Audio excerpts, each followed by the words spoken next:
Some of these islands vanished only recently, erased by satellites and research ships. Others have haunted maps for centuries, mourned, searched for, and never found again. These are 5 islands the world once swore were real. In the 5th place, Sandy Island stands as the clearest modern phantom of the digital age. Its journey began in 1876 when J.W. Robinson, master of the French whaling vessel Velocity, reported a series of sandy islets at 19 degrees 12 minutes south, 159 degrees 56 minutes east. This sighting was officially codified on the 1908 British Admiralty Chart number 105 as a dotted outline.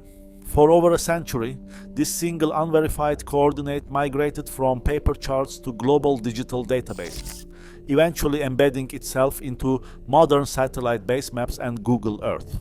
Though the French Hydrographic Service conducted an aerial reconnaissance in 1979 and removed it from their own maps, global digital databases continued to carry the land pixel.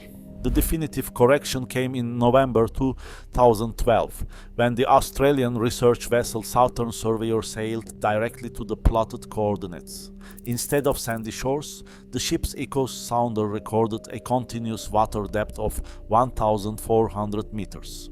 The crew found themselves smiling as they sailed through an island that existed only on their screens. Sandy Island remains the benchmark example of cartographic inertia, showing how a 19th century whaler's mistake can easily bypass sophisticated digital networks until a physical ship checks the spot. Number 4. Bermeja first appeared in the 1539 Atlas of Alonso de Santa Cruz, plotted roughly 20 leagues off the Yucatan Peninsula at 23 degrees 30 minutes north, 92 degrees west, named Bermeja, meaning reddish. This speck of land was copied for centuries onto Spanish, British, and American charts, including Henry Tanner's 1846 map of Mexico. While Sandy Island remained a quiet error, Bermeja carried massive geopolitical stakes. During maritime boundary negotiations in the Gulf of Mexico, the island became an essential legal anchor. Had Bermeja existed, it would have extended Mexico's exclusive economic zone far to the north, granting sovereign rights over the oil-rich Hoyos de Dona region.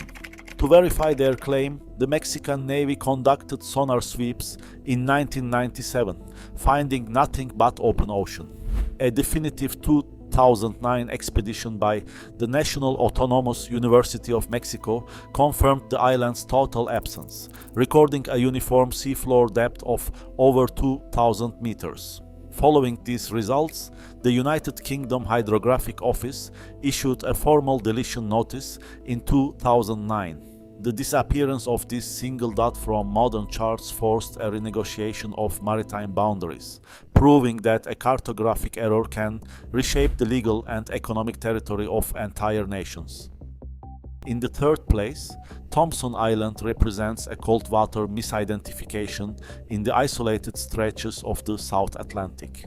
Its origins trace back to early 19th century British charting near the Bouvet region, where a mariner's report of a small low-lying landmass was copied and recopied onto official maps for generations.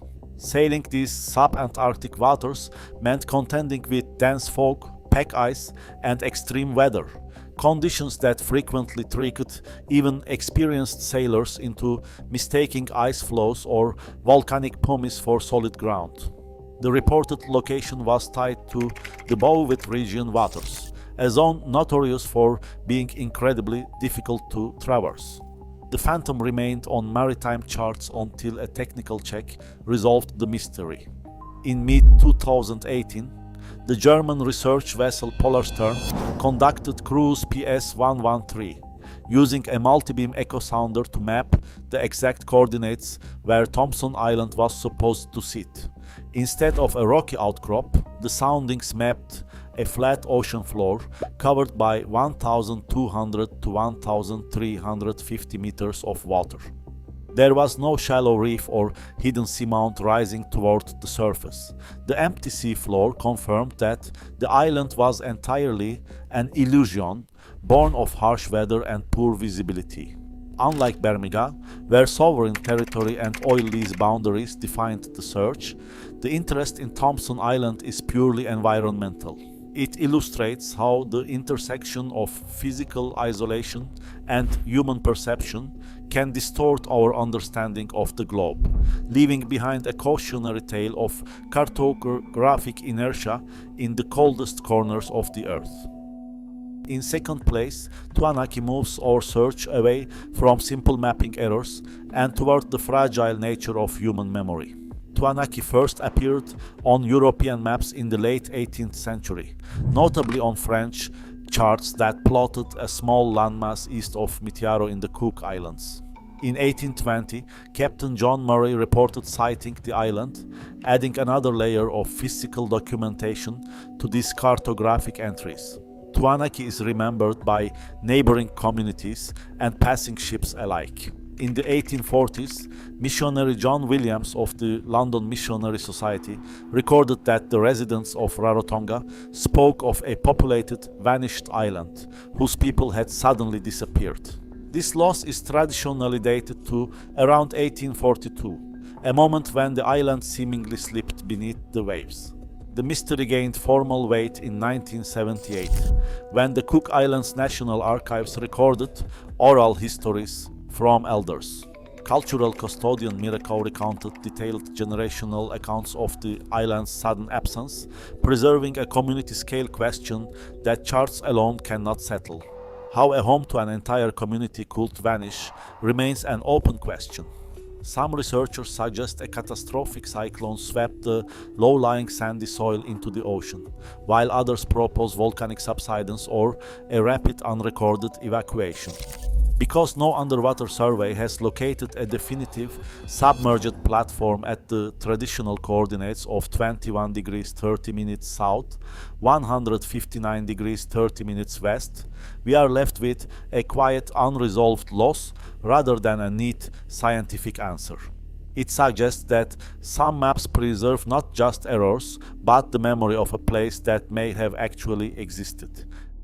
And finally, in first place, the Isle of Demons represents the most culturally durable phantom in cartographic history, surviving for generations not on physical evidence, but on the sheer power of human anxiety and ink. Positioned off the cold, mist-shrouded coast of Newfoundland, this imaginary landmass occupied North Atlantic maps for well over a century. It made its first major printed appearance on Johannes Reich's 1508 world map, accompanied by an explicit warning that malevolent spirits assaulted passing ships. By 1548, Giacomo Gastaldi's Venetian atlas depicted the island complete with illustrations of walking and flying devils. Decades later, in 1593, Gérard de Jodé's Polar Hemisphere map still preserved the feature, complete with its menacing resident icons.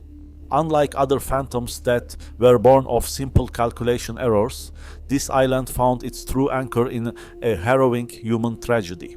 In 1542, a French noblewoman named Marguerite de la Roque was marooned on the island by her cousin following an illicit shipboard romance. Her survival story, eventually recorded in the 1558 literary collection known as the Heptameron, transformed the geographic error into a vivid moral drama. Scholars have spent centuries trying to separate the historical reality of her isolation from the supernatural embellishments of the text, noting how folklore and repeated warnings reinforced the physical belief in the landmass. The Isle of Demons eventually faded from charts by the mid-17th century as maritime traffic increased and cartographers demanded empirical proof over maritime folklore. Yet its long survival highlights a time when maps did more than simply trace physical coastlines. They mapped the psychological boundaries of the known world, proving that a place did not need to exist in the ocean to leave a permanent mark on the sailors who braved those cold, uncertain waters. Across these 5 entries, we find that maps chart human belief as much as geography. They prove how easily authority outlasts verification. Today, as satellites erase the last cartographic ghosts, we are reminded that consensus is not always reality. Which mystery surprised you most? Let me know below.